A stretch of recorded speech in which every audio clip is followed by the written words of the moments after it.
आज कहानी उस अजीम हस्ती की जिसे अंग्रेज हुकूमत ने भी कहा था, अगर महमूद को जलाकर खाक भी कर दिया जाए तो उनकी खाक भी अंग्रेजों को इस मुल्क से भगाएगी। ये कहानी है शेखुल हिंद मौलाना महमूद हसन की। 1851 में बरेली में पैदा हुए महमूद हसन दारुल उलूम देवबंद के सबसे पहले तालिबे इल्म थे। देवबंद सिर्फ एक मदरसा नहीं, 1857 की जंग आज़ादी का दूसरा मोर्चा था। महमूद हसन ने वहीं पढ़ा, वहीं पढ़ाया।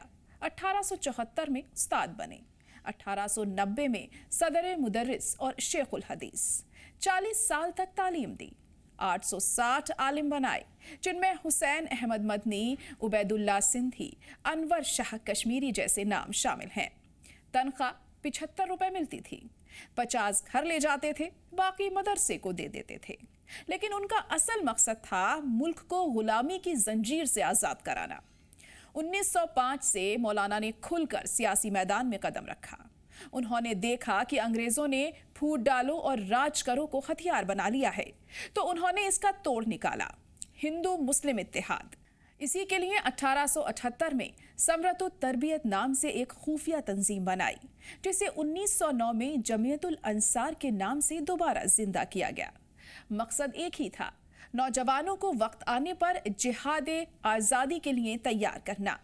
जब सरकार की नज़र देवबंद पर पड़ी तो 1913 में दिल्ली में नज़ारतुल मुआरिफ के नाम से दूसरा मरकज़ बनाया। देखने में मदरसा, हकीकत में इंकलाबियों का अड्डा था।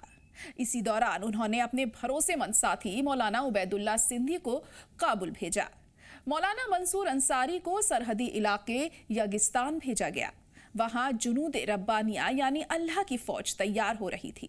उधर तुर्की, जर्मनी, रूस, जापान तक उनके कासिद जा रहे थे, ताकि बाहर से हथियार और सिपाही की मदद मिल सके। पहली जंग अजीम शुरू हुई तो मौलाना को लगा यही मौका है। 1915 में वो हिजाज गए। मक्का में उस वक्त के तुर्क गवर्नर गालिब पाशा से मिले और गालिबनामा हासिल किया, जिसमें हिंदुस्तान की आज़ादी की जंग को जिहाद करार देकर मदद का वादा किया गया था।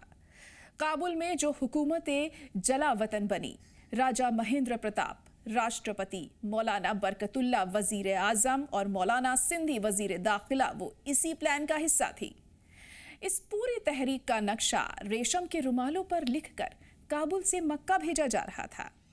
9 जुलाई 1916 को अंग्रेजों की खुफिया पुलिस ने वो खत पकड़ लिया। यहीं से वो तहरीक इतिहास में रेशमी रुमाल तहरीक के नाम से मशहूर हुई।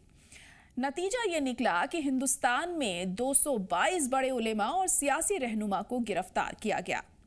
उनसे कहा गया कि तुर्कों को काफिर कहने वाले फतवे पर दस्तखत करो। मौलाना ने साफ इनकार कर दिया।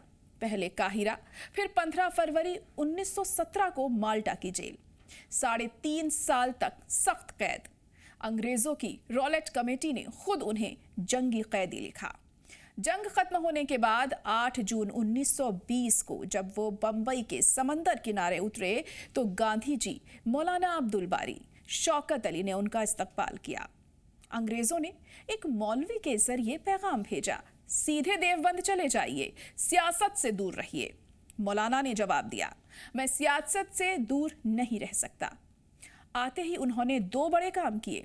पहला, 31 अगस्त 1920 को तर्क मवालात यानी असहयोग तहरीक के हक में फतवा जारी किया। 500 उलेमा ने उस पर दस्तखत किए। ये वही असहयोग था जिसे बाद में कांग्रेस ने अपनाया।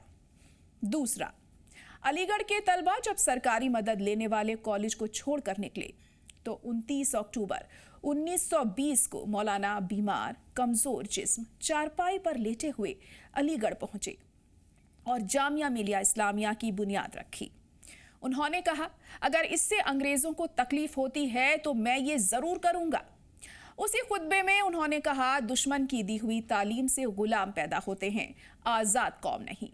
ये उनकी आखिरी ख्वाहिश थी, देवबंद और अलीगढ़ को एक रिश्ते में बांधना, मजहबी और जदीद तालीम को जोड़ना और हिंदू मुसलमान को एक मंच पर लाना। बस 1 महीने बाद 30 नवंबर 1920 को दिल्ली में इस अजीम मुजाहिदे आज़ादी ने आखिरी सांस ली। जनाजा देवबंद ले जाया गया। मौलाना मोहम्मद अली जौहर रोते हुए बोले, शेखुल हिंद की मौत ने मेरी कमर तोड़ दी।